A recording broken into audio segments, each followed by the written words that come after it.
done with universes. No. Like, I just want to... It'll never stop. I just want a movie. I just want to go see a movie and not worry about the sequel and not worry about the origin story and the prequel and the spin-off prequel series, Netflix exclusive, and the Amazon Prime VOD fuckery that we can't stop getting shoved down our throat. Like, can we just have a movie that's like, man, you know what? That movie was tight.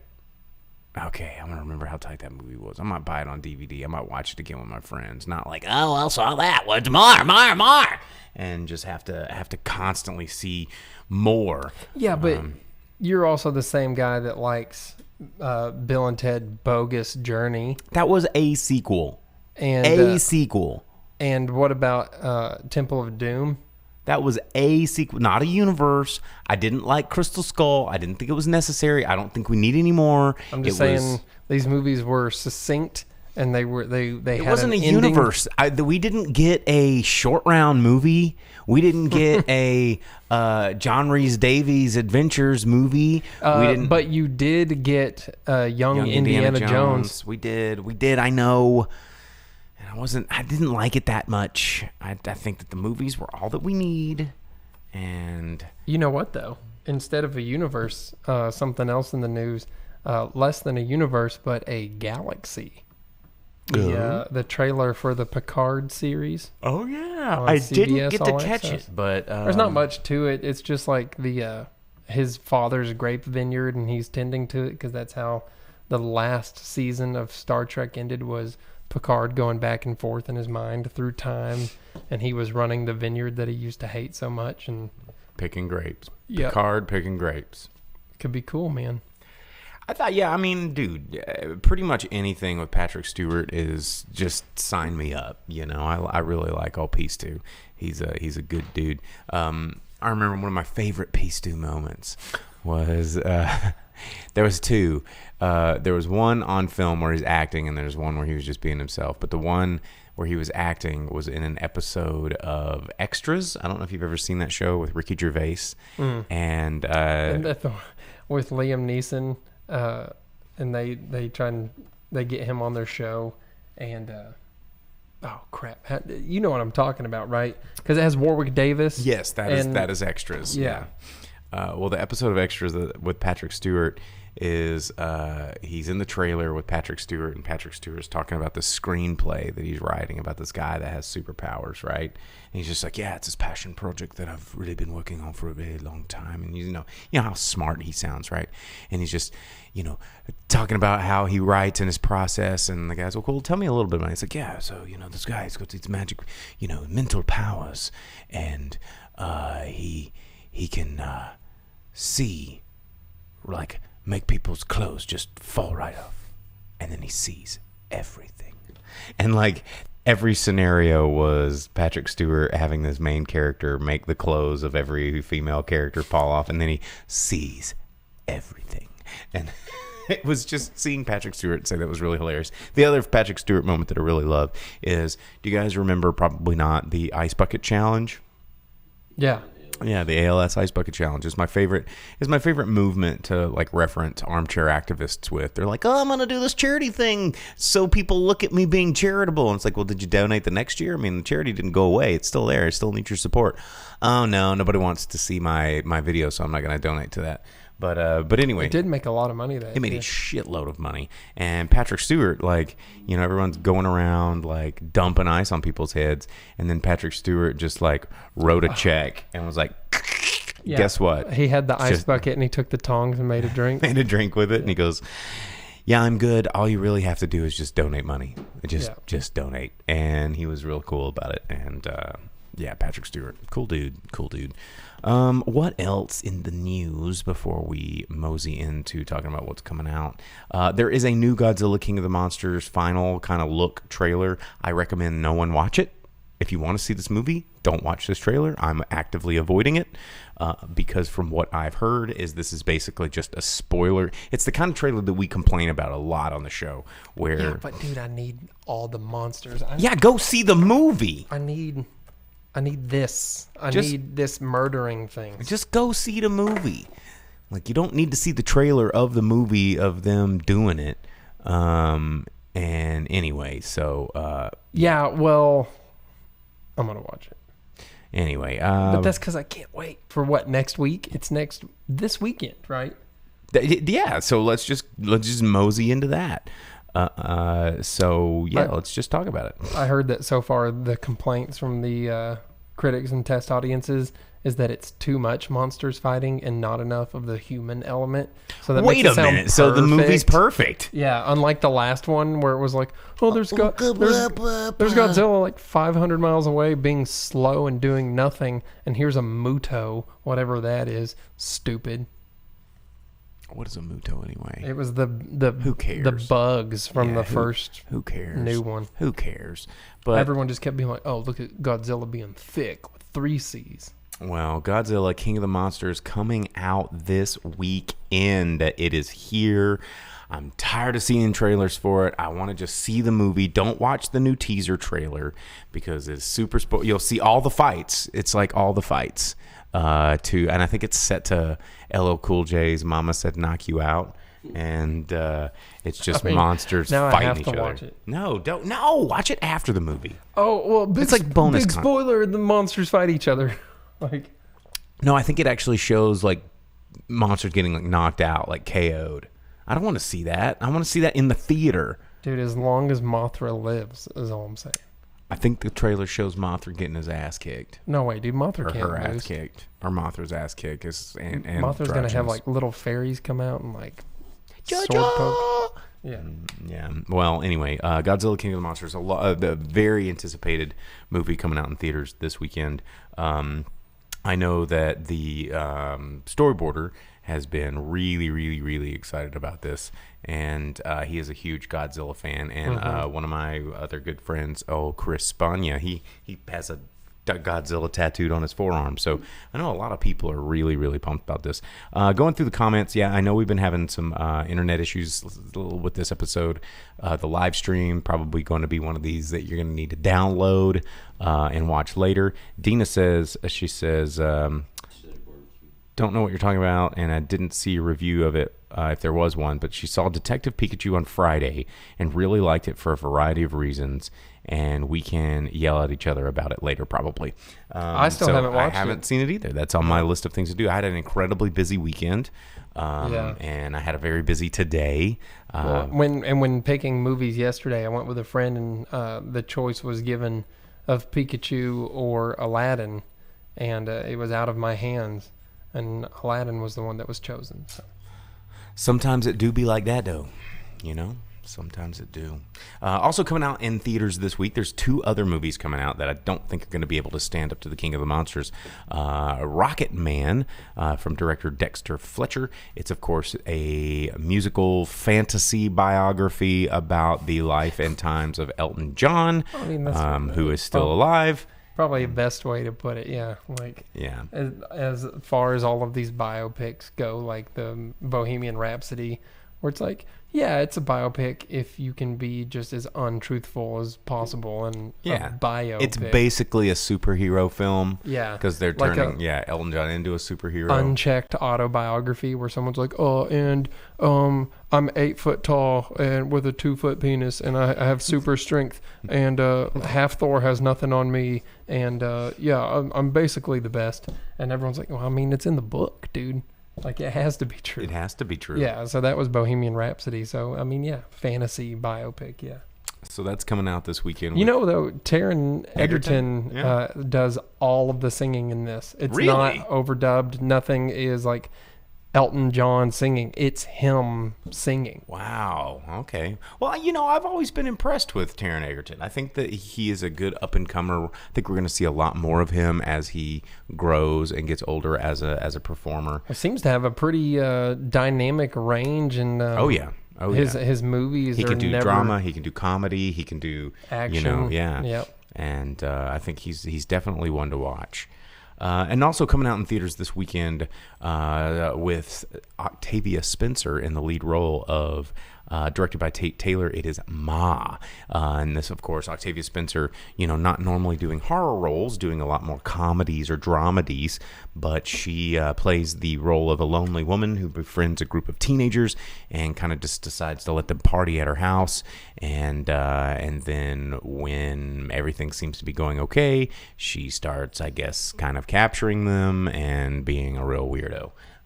So yeah, kind of like reverse home invasion, sort of, weird old lady, come and party at my house, and you're the cool lady that drinks beers with us, and then wink, wink, wink, wink, and then she like stabs on them, and we'll see. So there you go. You got Ma, you got Rocket Man, you got Godzilla King of the Monsters, you got all these things coming out in theaters this weekend. We will probably be at Godzilla. Yeah, definitely be at Godzilla. Yeah. Can you do your best, like, what's the noise he makes? Or like, how's he go? Can you do it? I can't do it, no. You can't. Like, I can't do it either. It's like, I guess it's only Godzilla can do that, but yeah, I'm pretty pumped about this movie. I think it's gonna be good. Now that I've gave it 2 attempts, I guess it's only Godzilla. Yeah, no one else. If I can't do it, then it just can't be done. This unrealistic noise created for film by metal being scraped. Yeah, only Godzilla can do it. Yeah. So yes, there you go. That is what is going on this weekend at the box office. So let's just jump right into Aladdin. I know we'll probably wrap this show up a little bit sooner than later because I know we've got some technical difficulties and all that jazz. It's a holiday. It is a holiday. People are at barbecues and people are trying to tune in. But you'll listen to this later. But here we go. Aladdin. Let's talk about Aladdin. You saw Aladdin. I did. You made a wish. You did it. You rubbed it. And all that. Yeah. So you get that once, and that was like the first sign that it was not going to be very good. You know what I'm saying? Mm-hmm. Because the frame rate went out of control. Ooh. And you could tell it wasn't anything to do with the projection. All of the sound, everything was spot on. Everything on the screen moved where it's supposed to, but the frame rate was out of whack. There were parts that were in slow motion and parts that weren't at the same time. It was that part of it. Kind of reminds me, I think it was in The Hobbit, one of the Hobbit films. It was either the first or second Hobbit film, and it was when GoPros were getting really big, and they did this where all the dwarves got into the barrels and into the water, and they filmed a lot of it on GoPro, and it's like, okay, well, GoPro's max res is like 1080p, No, they got 4K GoPros. Not then. No. And now they do, but when you're looking at that scene, you can totally tell a visual change. Well, yeah, and so that was like the first thing that kind of brought you out of it. And they try to make real spectacular things, but it looked like the budget just wasn't there, and a lot of it kind of takes you out of anything that it had. It's not the Aladdin you want it to be, right? You go in, you kind of get the same story, but there's like no feeling or effort put into the songs. The songs sound like they're being read off of a page.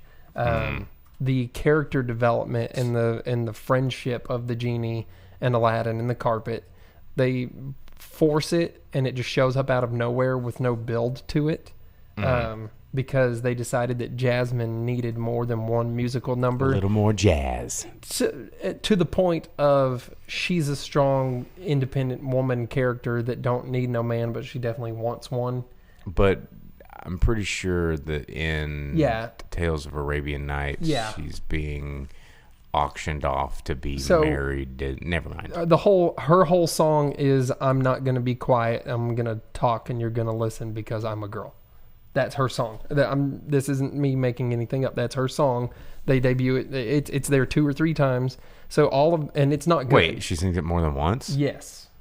With like are there any other songs that are sang more than once? With like a Christina Aguilera flair to it. There's like 1 or 2 other songs that are in there more than one time. Why would they do that? Exactly. Like, I mean, you don't get you don't get you sing the one song and you move on and you go, never been a friend like me. No, because it's like they start it and then they stop halfway through, and then later in the movie they're like, no, now it's time to bring that back. But she puts like growls and weird stuff in it. Yo, Genie, bring that back. That's in there. Yeah, did really? Yeah. Oh my god. No, it's in there. And at the end of it, it's Will Smith with DJ Khaled doing the song as soon as the credits hit, and you just hate everything. The CG. Yo, we in Agrabah, we the best. Yeah. No, that's real. Oh god. The CG on Genie's bad. The CG on the monkey's bad. There was a lot of it that, even if you went in like being like, hey, was it Agrabah? Yeah, I mean, The point of it is, if you're a fan of the animated movie, I don't think that it's going to translate at all to the live action. There were a lot of people on there laughing. They were all underneath 10 years old. Right. I don't think that this movie is going to make any impression on those kids like it made on a generation of children, well, multiple generations of children. There's a full lack of emotion with this one that you get from the cartoon. Like, you don't feel for the genie. You don't feel sad for him like the way that you do Robin Williams. Well, right, because there's that really tragic moment where you learn that he's just been a prisoner for centuries. No, in this movie, he's just like, Genie, prison. Oh. It's like the whole thing. Phenomenal cosmic powers. Now live in space. Yeah, they say that 11 times. Seriously? Yes. You just say it once. And it lives forever. The only thing that the movie did pretty good was the Sultan was like actually a really good actor and a good character. The rest of it was, I mean, I wouldn't. Yeah. Don't waste your time. Oh, the Sultan was Naveed Negaban. Mm-hmm. Like, he is awesome. Yeah. Okay, yeah, that's cool. He's very cool. The songs weren't there. The characters weren't there. Nothing that made you enjoy the animated one was there. But I have seen and heard from people who don't remember, or they never saw the animated. They're like, "Well, I thought this was okay." So if you're new to it, if you're completely new to it, but there's also a really cool like 1930s, 40s version of the story, which is way better. I think a lot of people don't realize that this isn't a Disney original. Like the Aladdin story, and they don't have their time period. Old. They don't have their time period set down right in this one, because Abu's he's a Capuchin. And then Iago is a parrot, so they've both come from the New World somewhere. And they have like 1,400 samurai armor in there. But it takes place like maybe 1,500, 1,600s, but there's ships that are more modern than that. I don't know. I'm pretty sure they didn't give it a lot of thought. It doesn't matter. Yeah. Yeah, because that's what they're doing these days. They're not giving it a lot of thought. They're going, how do we make it alive? How do we make it real? And Aladdin wears a hoodie through a very modern hoodie. Wait, what? Yes. It's because he's a street rat. Yeah. So don't go in expecting to get what you want out of the animated. I knew we shouldn't have trusted Disney. I keep telling you this. They keep pulling up on their magic carpet, reaching their hand out, being like, do you trust me? And no, never. Buena Vista, I don't trust you. Not anymore. Yep. You're done. You're dead to me. It would have been okay if the music had better production to it, but it sounds like they just handed them the script, they read it into a microphone, and then they set it to film, and having it to film was more important than getting good emotion out of any of the songs or strong scene points. That is a bummer and a half. Oof. Well, all right, Aladdin in theaters right now. You can check it out. You can follow that. You can give it your money, just like a lot of people did this last weekend. Me included, man. Yeah. So, holiday weekend. So I think let's just go ahead and let's just jump in. Let's just jump into the box office. Let's do it. A lot of people gave Aladdin their money. This is kind of a special box office because it's a 3-day weekend. You get a little bit of today's numbers involved there too. These numbers are still coming out, but I thought we'd just report on the 3-day weekend since it's still technically the holiday. Happy Memorial Day, by the way. Hope everyone's out there having a good time. And if you're listening to this into the future, I hope you had a good time. And a lot of us last night, we had a very awesome barbecue over at the Faux Labs with a lot of good friends and fun times. The Grip wasn't there. He was off watching Aladdin. I was about to say, man. Doing the thing. So the way the box office roundup works is we go through the 10 top movies in America. And when we mean top, we mean how much money they made, not by quality. So we're going to go through number 10, go all the way up to number 1. You know what? I forgot. Last night was that like final Game of Thrones documentary episode. I didn't watch it. I didn't get a chance to either. You know what I did watch though, before we get too far into like the wrapping it up thing? There is a new Laugh-In special on Netflix. Like Sock It To Me? Yes. Yeah, like anniversary of Laugh-In and everything. Is Henry awful. Gibson still alive? Very interesting. I don't think he was on there, and I don't know the answer to that. Lily Tomlin was one of 2 or 3 people from the original cast that were there. Yeah. They didn't get Goldie Hawn to show up at all. But it was terrible. It was awful. And then you know what else I watched? The 25th anniversary of Def Jam. And you know what? It was awesome. Yeah. So that one was way better. Chappelle and D.L. Hughley were really funny in that. Yeah. Yeah, I'm about that. So check that out. That was something new that came out, and I watched it too. Just tossing that out there. It was awesome. Laughing was trash. Laugh out. All right, let's start with number 10. Work our way down the list. Number 10, Long Shot from Lionsgate, and its 4th week in release, jumping down to the number 10. I think it'll be gone next week with $2.1 million in its 4th week in release, bringing it up to $29.2 million. Number 9, The Intruder from Screen Gems, bringing in $2.9 million in its 4th week in release, doing better than Long Shot, which was a long shot. $8 million budget brought in $32 million at the box office, so it did okay. We've got The Hustle coming in at number 8 from UAR Films, bringing in $4.7 million in its 3rd week in release, bringing up to $30 million. I don't think a lot of people are talking about this movie. It's going to probably disappear pretty quick.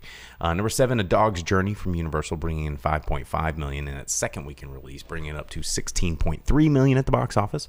Opening up at number 6, Booksmart, which despite having a whole lot of advertising behind it, I mean, you're up against Aladdin and John Wick and Pokemon. Yeah, and I was about to say it's 100% on Rotten Tomatoes or some nonsense and everything, and it's just funny. It opens at 6. Well, yeah, opens at 6 with $8.6 million at the box office. Number 5, Brightburn, which also debuted this weekend from Screen Gems, bringing in $9.5 million, but it only had a $6 million budget. Again, for a superhero, it's a low budget like horror film. I mean, that's tough debuting at number 5, but yeah. $6 million budget, you know. And it's already made its money back. Pocket change for a producer. Yeah. And then, I mean, the things it's going up against, for sure. So that's not a bad spot to be or a bad haul to bring in for not at all. For what it is. Plus, they're going to get greenlit for whatever he wants to do. It's only in about half the country's theaters. Oh, yeah. 2,600 theaters nationwide. So out of over 4,500 that are out there. Number 4, Pokemon Detective Pikachu from Warner Brothers, bringing in $17.2 in its 3rd week in release. $150 million budget brought in $120 million at the box office. Number 3, Avengers Endgame from Buena Vista, bringing in another $22.3. $356 million budget has brought it in $803 million at the box office. It's just creeping, getting close.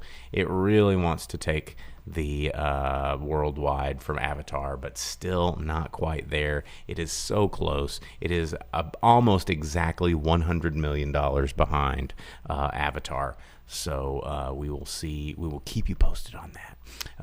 Number 2, John Wick Chapter 3 Parabellum from Lionsgate, bringing $31 million in its 2nd week in release. Bringing a lot of money. It's doing way better than the first one ever did in theaters, and it's got a $107.6 million return. Well, what's that compared to the Chapter 2, though? That's a good question. Let's use the power of the internet. Because I feel like, kind of like how we talked about it, Chapter 2, you were like, oh man, the first one was amazing. right? And that was one of those things where I didn't watch it in the theater, but you were like, dude, you got to watch it. And I was like, I don't know, dude, this dog gets killed. I can't do it, you know? All right. And then I did watch it, and it was super cool. So I couldn't wait for chapter 2. And we were doing the show, and everyone's like, there's no way it can be as good as the first one. And it was. It's pretty good. So John Wick came out, the original John Wick came out in 2014. It's that old. And it premiered with a lifetime run in theaters with only $43 million at the box office. That's all that one grossed. John Wick Chapter 2, in its entire run, it came out in 2017. Its entire domestic run brought it up to $92 million.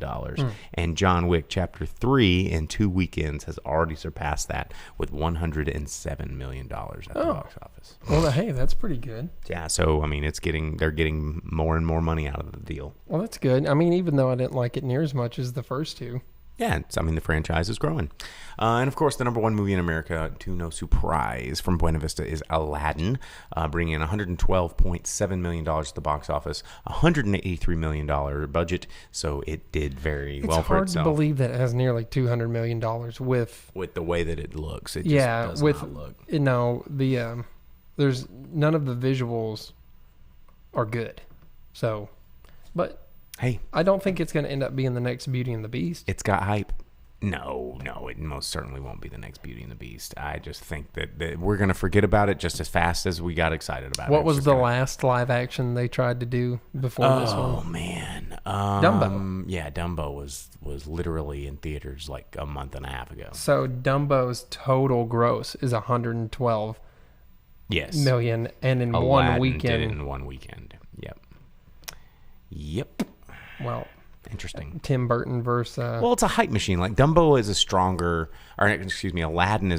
brand than Dumbo. Which, that's weird to me. Well, it's just the Dumbo never translated down to repeat generations. I mean, I think it stopped in like the 80s, and then boom, Dumbo was at the end of its run. You know, I mean, it's not as powerful as, say, like Cinderella. What? Yeah, dude. You know what happened? You know what never happened? Just because you liked it doesn't mean that everybody else did. Bro, no, what I'm saying is, like, you know what never happened watching Cinderella? Emotions or feeling. I've never been caught up in the Cinderella story and be like, oh, yeah, the fairy you godmother. Also weren't a pretty princess. Like, Cinderella basically developed the idea of, like, I'm a pretty princess. And yeah, dude, but Dumbo was like... sad, man. I know, but I'm telling you, that's why. It's about friendship. Everybody's not you. It's about family. What are we talking about? It's about Dumbo getting drunk on Coronas. He did get drunk, and it was tight. Pink elephant. And making friends with Hobbs the Crow. Hobbs the Crow wasn't in the new one, was he? That's name's not Hobbs. Bro. I don't know. That's the anything. Rock's name from Fast and Furious, bro. Spray this water on you. It'd be funny if the Crow's name was Hobbs, though. No, but straight up, May as man. well be. May as well be. But, you know, Dumbo was also directed by Tim Burton, and he's kind of at the end of his run. He hasn't done a good one in a while, so we'll see. But anyway, yeah, that's your top 10 movies in America. That's going to wrap it up for us. Check out this podcast. If the broadcast, if you tuned in and it was choppy for you or is currently choppy for you, we'll have the audio version. What's that? Past half hours I'm flying. You guys see who's chatting though? Oh, no, I closed it. But There's a lot of activity. oh, there's activity? We had no idea. We didn't see any of it. Oh, I'm sorry. Because it just froze up on our screen too, so I just closed it. Got Sam and Jordan, Dina Upton. Well, guys, I'm sorry. I didn't know you were there. I just didn't know. Anyway, well, we're out of here. We'll be back next time. And check it out. Download those podcasts. Like, subscribe, share, tell every friends. Check out the replays on Facebook Live or YouTube Live. So we are there. We are there for you. Yeah, we're building a studio for you. Let us take you on a magic carpet ride. Do you trust us? You can trust us. Yeah. Yeah. Let us show you the world. We try. Film and cinema. Yeah, we try to do that. So thanks for tuning in, guys. We will see you guys next week. Like, subscribe, share, send us an email if you want. Do whatever. just get in there, show us that you love us, because it makes us happy, and I just want to keep doing this week after week. And it's why we got the studio that we're working on. So we will see you guys next week. Boom, we're going to see Godzilla King of the Monsters. Dude, we are. Boom. It's going to be sick. Yeah.